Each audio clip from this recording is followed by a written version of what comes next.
Gold, trusted gold buyers. మీరు తాకట్టు పెట్టిన బంగారాన్ని విడిపించి ఈ రోజు ఉన్న మార్కెట్ ధరకు కొనబడను.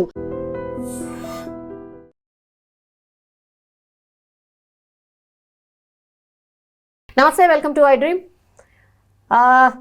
మున్సిపల్ ఎన్నికలు మొన్ననైతే ఈ సర్పంచ్ ఎన్నికలు అయిపోయినాయి, కానీ మున్సిపల్ ఎన్నికలు ఇప్పుడు హాట్ టాపిక్గా మారింది. రిజర్వేషన్లు అన్నీ ఖరారైపోయినాయి, ఎవరికి ఎక్కడ ఏంటి అనేది కూడా వచ్చేసినాయి. కాబట్టి దీనికి సంబంధించి కూడా లైన్ క్లియర్ అయింది. నిన్న కూడా మంత్రిమండలి నిర్ణయం తీసుకుంది, ఇక ముందుకే వెళ్దాము, ఎప్పుడైనా ఉండొచ్చు, ఫిబ్రవరిలో మోస్ట్లీ మున్సిపల్ ఎన్నికలు ఉండబోతున్నాయి. మరి రాజకీయం ఎట్లా ఉండబోతోంది, మున్సిపాలిటీస్ రిజర్వేషన్స్ ఖరారైన తర్వాత ముఖ చిత్రం ఎట్లా ఉండొచ్చు ఏంటి అనేది కూడా ఒకసారి మాట్లాడే ప్రయత్నం చేద్దాం. మనతో పాటు ఉన్నారు పొలిటికల్ అనలిస్ట్ రాజయ్య యాదవ్ గారు. ఒకసారి మాట్లాడే ప్రయత్నం చేద్దాం. సార్ నమస్తే. మున్సిపల్ ఎన్నికలు సార్ ఉంటాయా లేదా, ఇప్పుడే పెడతారో లేదో అనే డౌట్ ఉండే సార్, కానీ దాన్ని క్లియర్ చేసిండ్రు, ఇక మున్సిపాలిటీ ఎన్నికలు పెట్టాల్సిందే అని ఫిక్స్ అయినరు సార్. ఎట్లా ఉండొచ్చు సార్? ఎన్నికలు కావాల్సిందే, ఎన్నికల డేట్ అయిపోయిన మున్సిపాలిటీల ఎన్నికలు ఖచ్చితంగా ఎన్నికలు కావాలి. ఈ ఎన్నికలలో బీజేపీ కొంచెం ఆశాజనకంగా ఉంటుంది, ఎందుకంటే పట్టణ ప్రాంతాలలో చదువుకున్న వాళ్ళు ఉంటారు ఎక్కువ, యూత్ సార్, యూత్ ట్రెండ్ అంతా కొంత బీజేపీకి అనుకూలంగా ఉంటుంది. కాబట్టి కొంచెం బీజేపీ లెక్కకొచ్చే పద్ధతులు ఉంటుంది.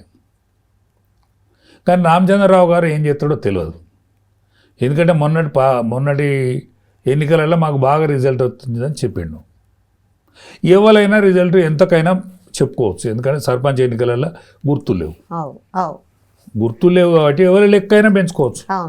ఇదైతే పక్కా గుర్తుతో జరిగేది. ఇప్పుడు రామచంద్రరావు గారు మరి 1100 1200 మేము గెలిచినాం, ఇదివరకు మేము 200 ఉంటాం, ఇప్పుడు చాలా గెలిచినాం అని అన్నాడు. వాళ్ళందరినీ పిలిచి సన్మానం చేస్తే ఏమైంది? ఎవడన్నా ఆలు ఇచ్చు, ఎవడన్నా బియ్యం ఇచ్చు, కూరగాయలు ఇస్తారు, వాళ్ళకి సన్మానం చేసి ఒక కండో కప్పి ఒక మావుడు వార్డు మెంబర్ల కాంచెలు పిలిస్తే ఏమవుతుంది?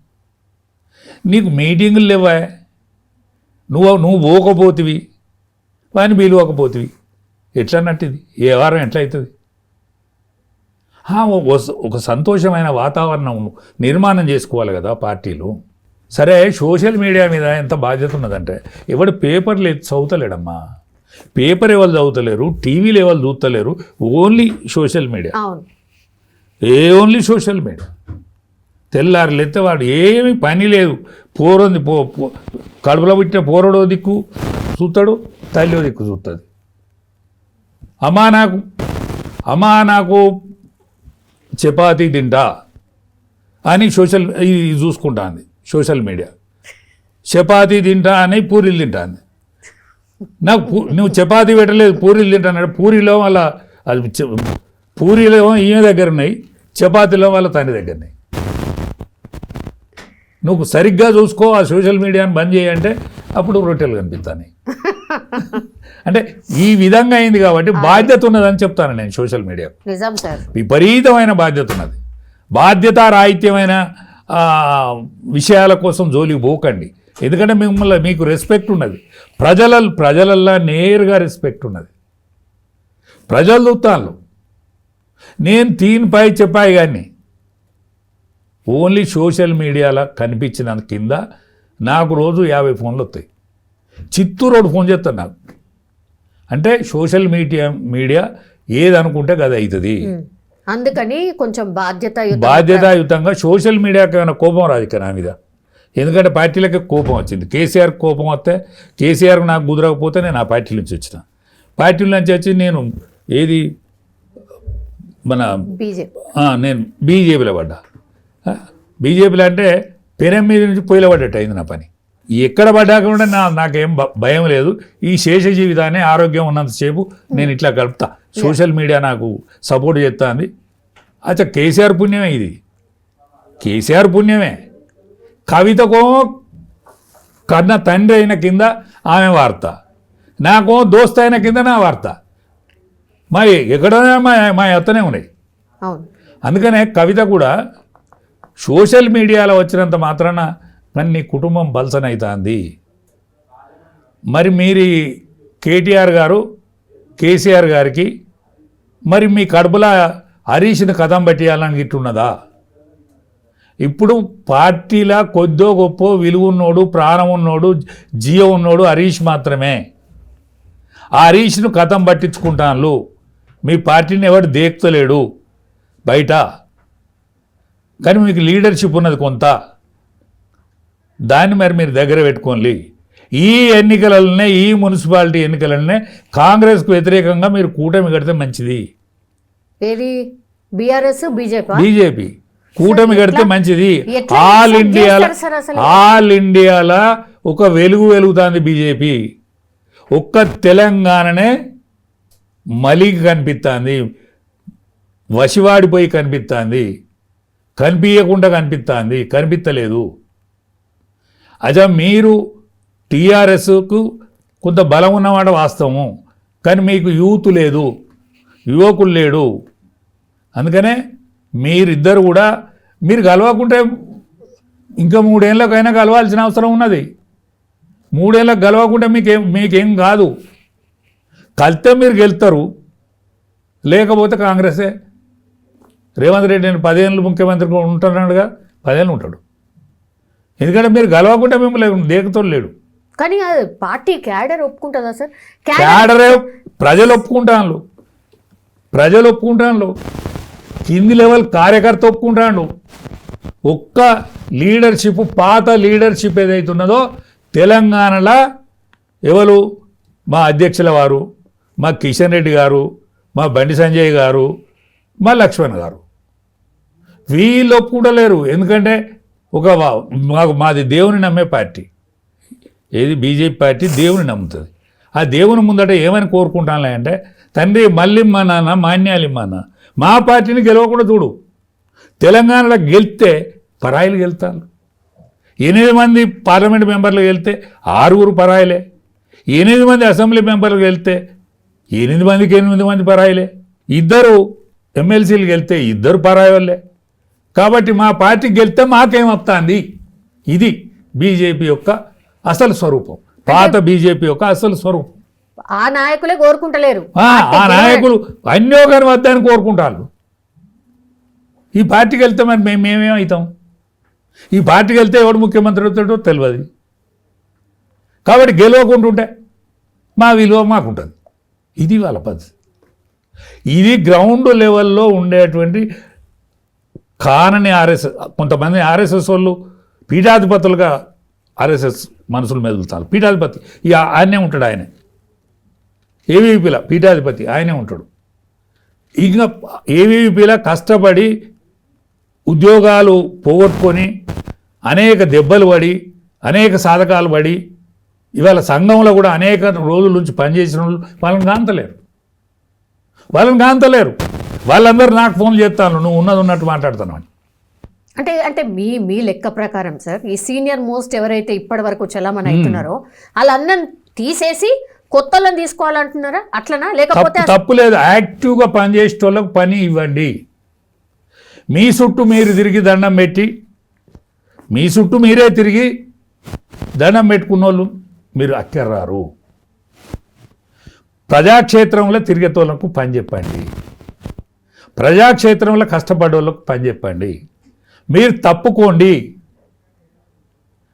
ఎందుకంటే యావత్ భారతావనిలో సనాతన ధర్మం మీద చర్చ జరుగుతుంది.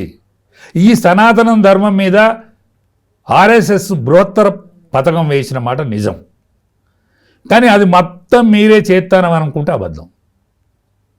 అనేక మంది కవులు, కళాకారులు, గాయకులు, నిష్ఠాతులు, సన్యాసులు వీళ్ళందరూ కలిసి ఇవాళ సనాతన ధర్మాన్ని ఎత్తుకుంటే ఇవాళ మనం ఒక వెలుగుతాం. సృష్టికర్తలు మీరే కావచ్చు, కానీ మేమే సృష్టించినాం, మా వాళ్ళనే ఇది నడుతుందని అనుకుంటే అబద్ధం. నువ్వేమి నష్టం చేసినావు? కేసీఆర్ ఏమి నష్టం చేసిండు తెలంగాణకు? ఏం కేసీఆర్ పోరాటం చేసిన మాట నిజం, తెలంగాణ వచ్చిన మాట నిజం, కానీ సుష్మా స్వరాజ్ పేరెత్తరే బీజేపీ వాళ్ళు. సుష్మా స్వరాజ్ వల్లనే కదా ఇవాళ తెలంగాణ వచ్చింది, చిన్నమ్మ అలానే కదా వచ్చింది.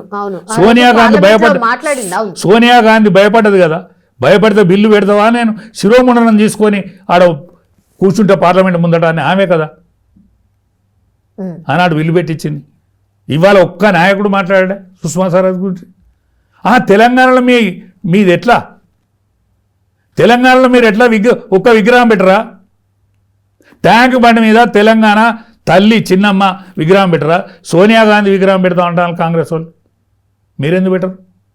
మీకేం పుట్టింది? యావత్ భారతం అనేది ఒక వెలుగు వెలుగుతుంది కదా.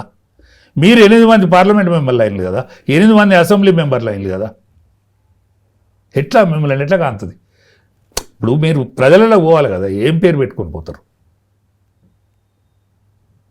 అందుకనే కానీ మీరు అనుకున్నట్టుగా, ఇప్పుడు మీరు అంటున్నట్టుగా బీఆర్ఎస్ బీజేపీ రెండు కలిసే మున్సిపాలిటీలో ఎన్నికల్లో పోటీ పోతే మంచిది, పోతే ఇప్పటికి మంచిది. పైన వాళ్ళు అసలు వాళ్ళే కలిసి లేదు. అట్లా కాదమ్మా, ప్రజలు అనుకుంటాను. ప్రజలు అనుకునేది మీరు వినకపోతే 3 ఏళ్ళకైనా మీరు వినాల్సి వస్తుంది.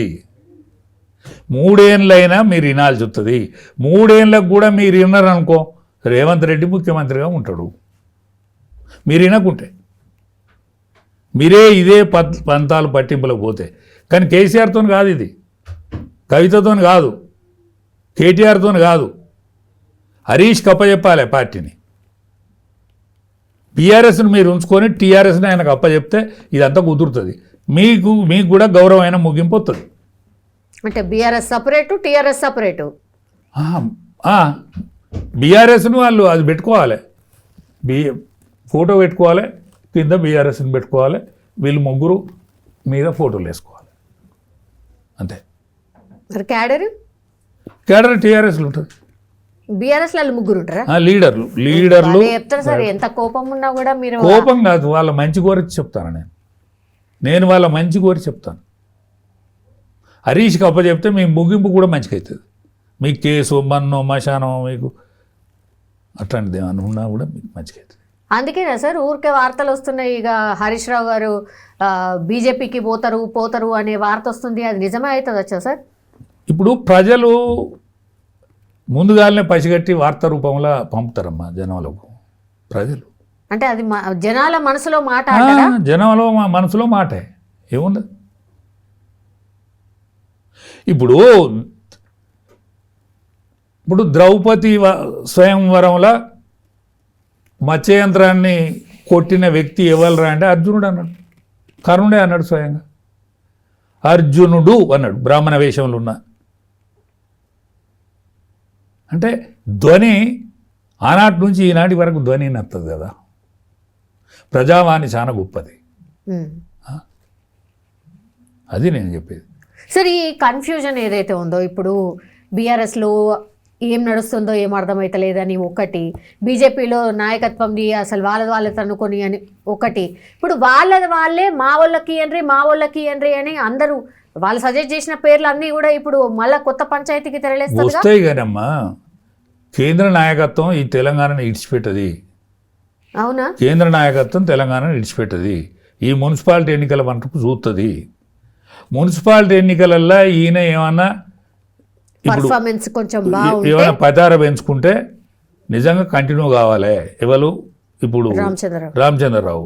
లేకుంటే ఏమైనా నీ ప్రియారిటీస్ మళ్ళా పడిపోయినాయి అనుకో, గ్రామ పంచాయతీలో పడిపోయినావు, ఉప ఎన్నికలలో పడిపోయినావు, ఇప్పుడు కూడా దబ్బర నీ రిజల్ట్ కనుక మంచిగా రాకపోతే స్వచ్ఛందంగా నువ్వే రాజీనామా ఇచ్చి తప్పుకోవాలి. నిజంగా ఎవరమైనా ఈ పదవి ఉంటే చాలనేది అనుకుంటే ఏమవుతుంది?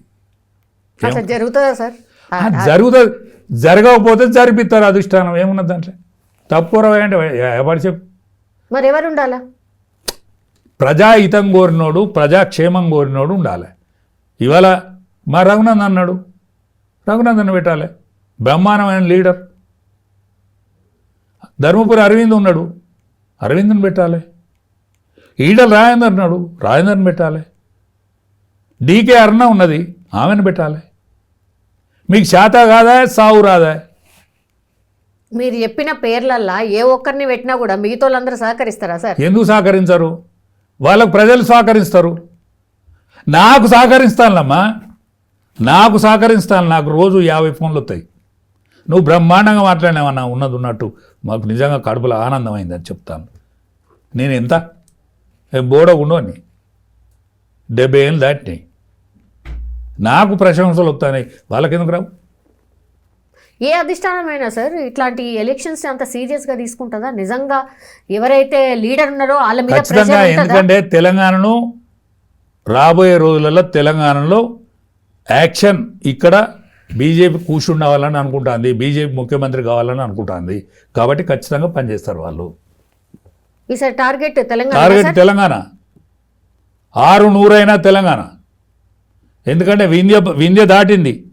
వింధ్య పర్వతాలు యువతలు ఉండేదంతా సౌత్లో ఏకైక రాష్ట్రం ఇవాళ మహారాష్ట్ర అయితే బ్రహ్మాండమైన తొనికి సలాడుతుంది. బాంబే మున్సిపాలిటీని కొట్టేసిండ్రు. 28 మున్సిపాలిటీలకు 25 మున్సిపాలిటీలు గెలిచిండ్రు. బాంబే కార్పొరేషన్ కన్వీనియర్ గారి మెజార్టీ వచ్చింది. ఇవాళ దేవేంద్ర ఫడ్నవీస్ దక్షిణాదిలో మొనగాడుగా నిలిచేటువంటి రోజు వచ్చింది. కర్ణాటకలో ఖచ్చితంగా ఇదివరకే పరిపాలించారు. బెంగాల్ కొట్టేస్తాం అనేటువంటి ఆలోచనలు ఉన్నారు. ఇవాళ 8 పార్లమెంట్ మెంబర్లు, ఆనాడు 62 అసెంబ్లీ మెంబర్లలో మెజారిటీ వచ్చింది. ఈ తెలంగాణను ఇడిచిపెట్టారు. ఈ లీడర్లకు పాడుబుద్ధి ఉన్నా కూడా పైనున్న లీడర్షిప్కు ఖచ్చితంగా ఈడ పట్టు సంపాదించాలనేటువంటి ఆలోచనలో ఉన్నారు. 600 ఇక్కడ తెలంగాణలో బీజేపీ గవర్నమెంట్ రేపు వచ్చి తీరుతుంది. అందులో బీసీ ముఖ్యమంత్రి అయి తీరుతాడు. బీసీ ముఖ్యమంత్రి పోయినసారే బీసీ ముఖ్యమంత్రి అని అన్నారు. ఖచ్చితంగా ఈసారి కట్టుబడి ఉంటారు. ఓకే, ఇప్పుడు మీ ఎక్స్పెక్టేషన్ సార్, మున్సిపాలిటీలో సక్సెస్ అయితే ఒక లెక్క సార్, సక్సెస్ కాకుంటే ఇంకో లెక్క.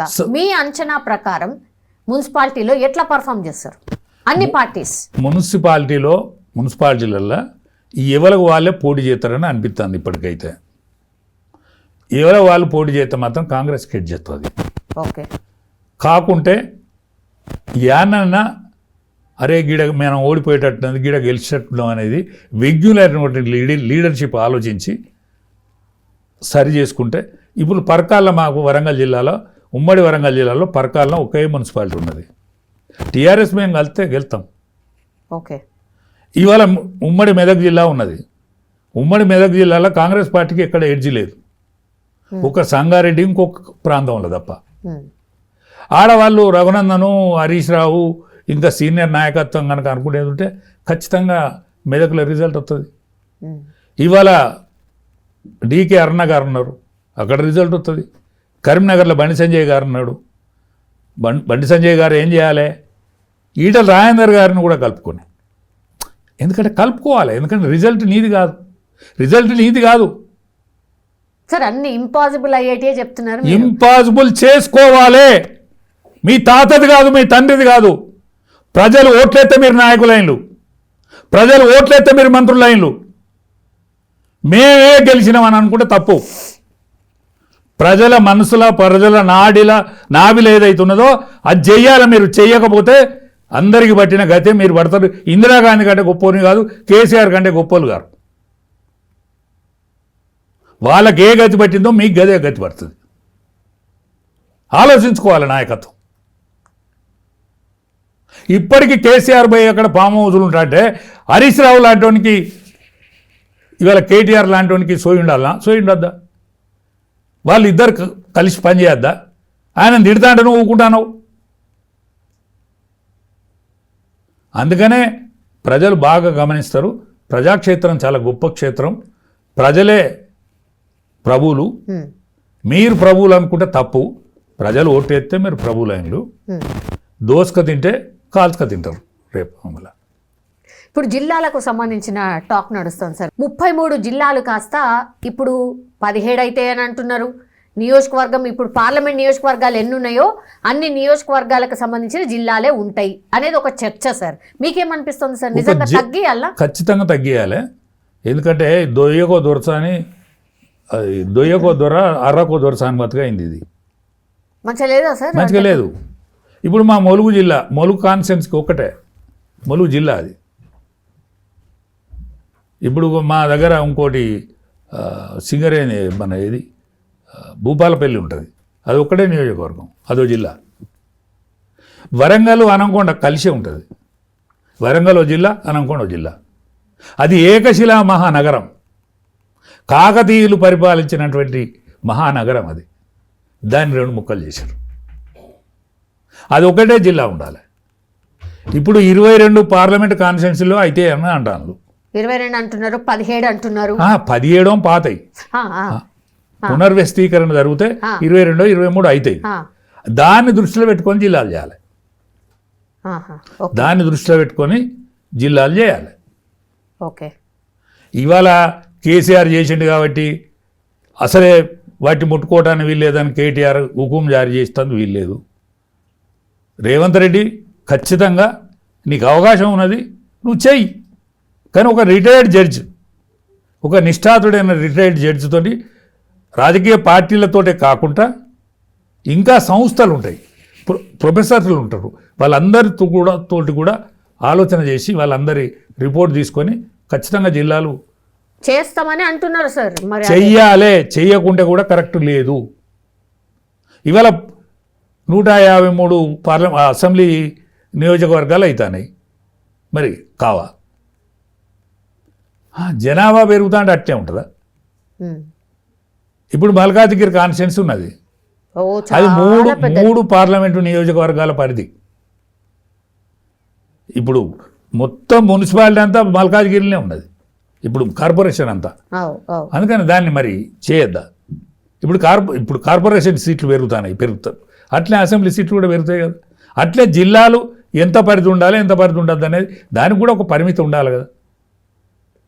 మళ్ళీ ఒక కన్ఫ్యూజన్ అయితే ఉండదు, కన్ఫ్యూజన్ ఉండకుండానే చెయ్యాలి. ఒక కన్ఫ్యూజన్ ఉండకుండానే చెయ్యాలి. ఎప్పటికీ జనాభా పెరుగుదలతోటి ఇవన్నీ పెరుగుతూ ఉంటాయి. అప్పుడు ఎందుకు చేసిందంటే, ఇప్పుడు ఆ జిల్లా ప్రెసిడెంట్ను రాజేందర్ గారిని చేసింది, ఈటల రాజేందర్ గారిని కరీంనగర్కు. ఇప్పుడు మాజీ మంత్రి, ఇప్పుడు ఎమ్మెల్యే, కరీంనగర్ ఎమ్మెల్యే, ఆయన ఎత్తుకొని ఎగిరేడు. అది మంట పుట్టింది మా కేసీఆర్. మంట పుట్ట అంటే జిల్లాకు నువ్వు అధికారి అన్నట్టు, పెద్దోని అన్నట్టు. అయితే జిల్లాలన్నీ చింద్రం చేశాను, అంతే. వేరే ఏం లేదు, కారణం ఏం లేదు. ఇది నిజం అమ్మా, ఎందుకంటే విచిత్రమైన మనస్తత్వం. ఇందిరాగాంధీ అనుకునేదట, ఆమెకంటే ఒక అడుగు ముందట వేసింట అంట. నువ్వు ముందట నడతావు అన్నట్ట. లేదు, ఆమెతో సమానంగా అంటే నాతో పాటుగా సమానంగా నడతావా? వాటి దాన్ని వెనుకకి వేసిండు అంటే నువ్వు వెనుకోను అన్నట్టే. ఇన్ని తీరులో ఉంటుంది మనస్తత్వం. ఎట్లా నడిచినా ప్రాబ్లం. ముందట పోతే నాకంటే ముందట సమానం అయితే నాతో సమానమా? వెనుకపోతే అరే వీడు వెనుకోడే.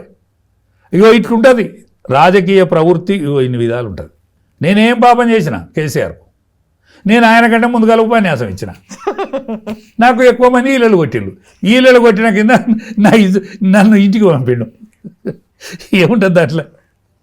అదేనా సార్ రీజనే. ఆయన కర్రోడు, నేను ఎర్రోడిని. ఆయన బలగం లేనోడు, నేను బలగం ఉన్నోడిని, అంతే. Yes sir, thank you sir, thank you so much. Municipality ఎన్నికలు అయితే ఎట్లాగో ఎడ్జ్ అధికార పార్టీకే ఉంటుంది సార్. బట్ మీరు అన్నట్టుగా మరి బీఆర్ఎస్ అండ్ బీజేపీ కలుస్తుందా లేదా? ఒకవేళ కలిస్తే మాత్రం వాళ్ళు ప్రభంజనం బ్రహ్మాండమైన మేయాటితో ఉంటారు. మున్సిపాలిటీలన్నీ వాళ్ళ కైవశం అవుతాయి. Okay, yes sir, thank you sir, thank you so much.